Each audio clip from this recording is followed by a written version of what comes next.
හා යාළුවනේ, ඉතින් මම අදත් චූටිම වීඩියෝ එකක් තමයි අරගෙන ආවේ. ඉතින් මේ තියෙන මං ගත්ත බාස්මති හාල් වලින් ගත්ත බත් එකක්. ඉතින් මට හිතුණා අද රයිස් එකක් වෙනුවට මෙන්න මෙහෙම හදන්න. ඉතින් මේකට මං එකතු කරගත්තේ කර්දමෝග කරාබුනේටි දාලා වතුරෙන් තම්බනවා වෙනුවට මම මේකට යාළුවනේ කිරි ඇඩ් කරගත්තා. ඉතින් ඒක ලිපේ තියලා මම මෙන්න මේ විදිහට චිකන් එකත් හදාගන්න ගත්තා. ලුණු අවුමිරිසිරට මම කොච්චි චුට්ටක් ගත්තේ.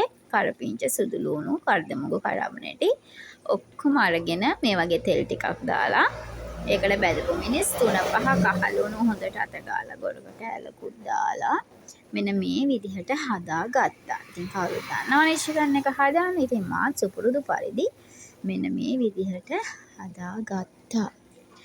ඉතින් මම අර බත් එක ලිපේ තියලා ඉවරුණාට පස්සේ ඒක දැම්මුණාට පස්සේ මෙන්න මේ විදිහට සුදු ලුණු දැම්මේ නෑ යාළුවනේ. සුදු ලුණු කරපිංච රම්ප දාලා චිකන් උයාගත්ත චිකන් කෑල්ලකුත් දාලා මේකට බිත්තර දෙකකුත් එකතු කරගෙන මේකට මම ගෝවා කැරට් ලුණු කොළ තමයි ගත්තේ. දාලා මෙන්න මේ විදිහට බත් එක හැදුවා. මාරම රසයි යාළුවනේ. නිකන් අර රයිස් එකක් කනවා වගේනේ මාරම රසයි. ඉතින් ඔයාලට චූටි අය එහෙම ඉන්නවනම් චූටි ළමයිට හදලා දෙන්න මාරම රසයි. ඉතින් හදලා බලන්න ඔයාලත් හරිම රස බත් එකක්. ඉතින් මම ඔයාලත් එක්ක ෂෙයා කරගත්තේ අද දවල් කෑමට මම හදපු මෙනු එකක් තමයි.